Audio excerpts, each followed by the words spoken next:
The accounts of a certain particular entity are some of the most disturbing reports one could ever examine. The encounters with this entity have dated back centuries and have been permanently penned into various historical documents. Each culture or area that encountered this being had its own name for it. The operator, the tall man, even master. Today, it is most commonly known as Slender Man. In recent years, it's actually been a phenomenon that's been taking off, and it's been pretty viral. It's even gotten to the point where the legend has its own video game being developed for it. However, its presence in history is certainly undeniable. There are many recorded accounts documenting encounters with this entity. One such disturbing account, stemming from a German journal dating as early as 1702, writes, "My child, my Lars, he is gone, taken from his bed. The only thing that we found was a scrap of black clothing. It feels like cotton, but it is softer, thicker. Lars came into my bedroom yesterday screaming at the top of his lungs that the angel is outside. I asked him what he was talking about, and he told me some nonsense fairy story about the tall one. He said he went into the groves by our village and found one of my cows dead, hanging from a tree.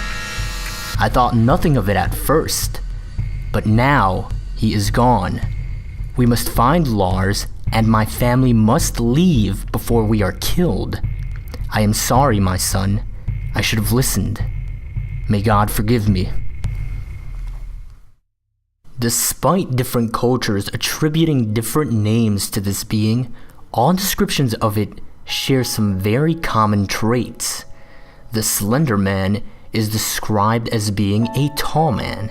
In many reported experiences, it is said to have the appearance of wearing a black suit and maybe even a tie. Now, there's an important distinction to be drawn here. If this being indeed wears a suit, it can be concluded that it has an awareness and some sort of intelligence. However, if it does not, and it just seems to have the appearance of doing so, then it's hypothesized that it has a natural ability to merge in its surroundings, and in this case that would be with our society, our culture. It may be why this entity has even been evasive for so many centuries, despite an ever-evolving and ever-changing culture. It is also reported as having no eyes, no mouth, no hair, and no distinguishable facial features. Different reports describe it as ranging anywhere between 6 to 15 feet in height. Its behaviors vary from report to report. It has reportedly stalked victims, in some cases for years.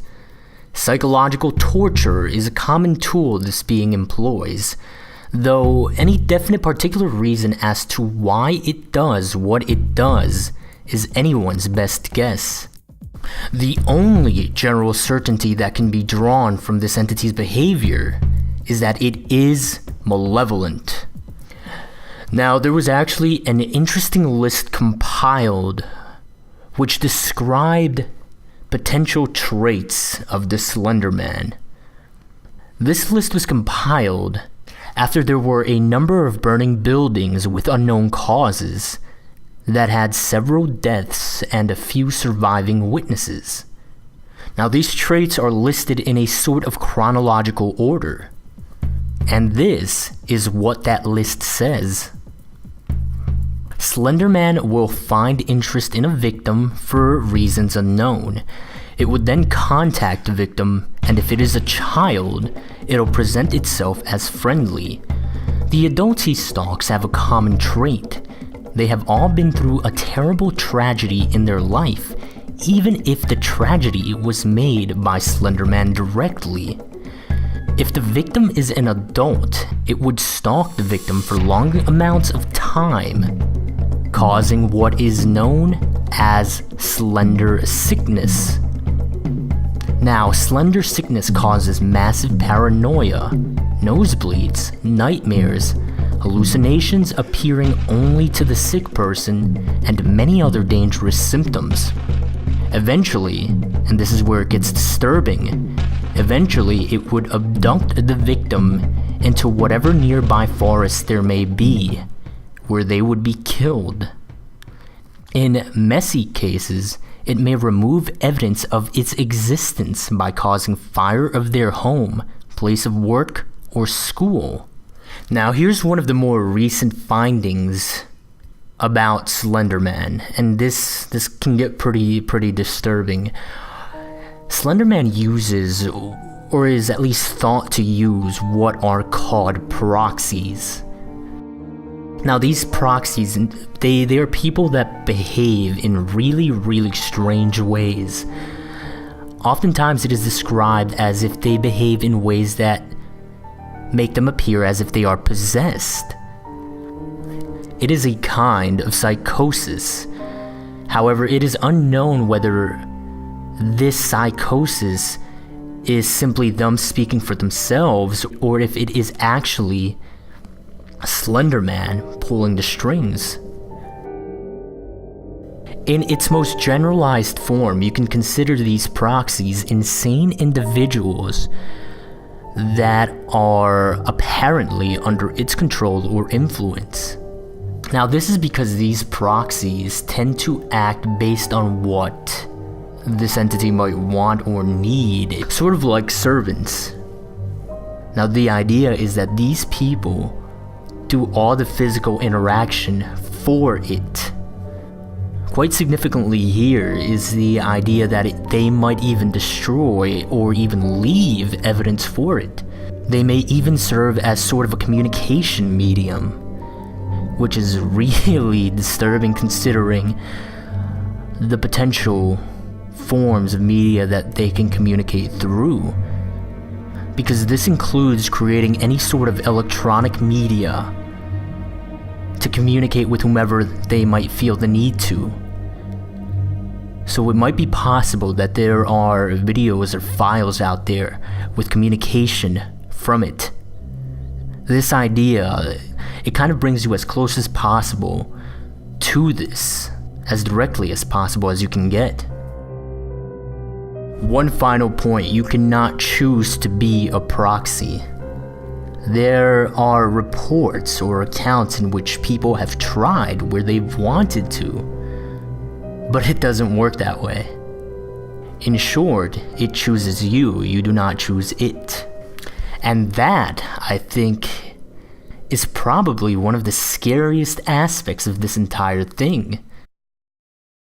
Apparently there are organizations tracking it, however not much is known about this as one would suspect.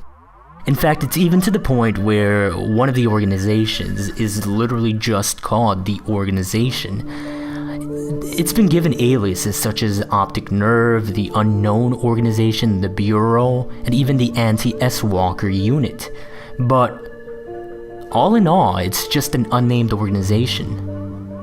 One report states that there was an interview with a detective. This detective did not state where he worked from, he only stated that they were based in Washington in the United States. Based on these reports, it is known that the organization pretty much knows about as much as we do when it comes to the Slender Man. However, some extra information includes that they refer to Slender Man as a serial killer whenever they are talking to civilians. They have been researching this entity for many years. They believe he has killed and that he's active throughout the nation, and they do not know how to neutralize him. But beyond that, there is very little known about this organization. There's actually another very interesting foundation that very little is known about. The foundation itself is called SCP. This foundation's initials stand for secure, contain, protect. What they essentially do is they find anomalous objects that are considered not to belong in physical reality or in nature, and they contain them because these objects might be seen as a threat to the stability of our existence. The items they contain are actually referred to as SCPs, and this foundation has actually contained an SCP that is often thought to be the Slender Man because of its nature and the way it works. This SCP is called SCP-582. Its alias is Bundle, and here's a description directly from the SCP archives.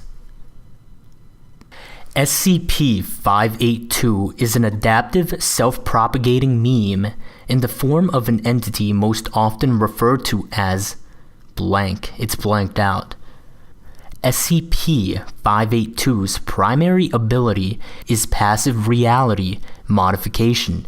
Any fictional account written about SCP-582 will become a factual record of a manifestation of the entity in which SCP-582 will carry out all actions attributed to it in the narrative. These manifestations will happen at whatever time and place is specified.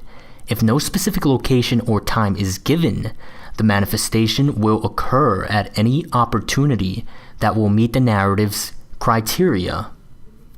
Now here's what's really interesting about how they are handling this, and for this reason we are here in the video solely referring to this SCP by a factual name in which no narrative can be established.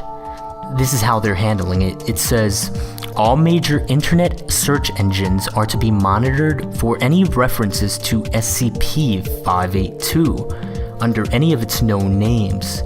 Copies of all media relating to SCP-582 are to be stored in Secure Archive 582.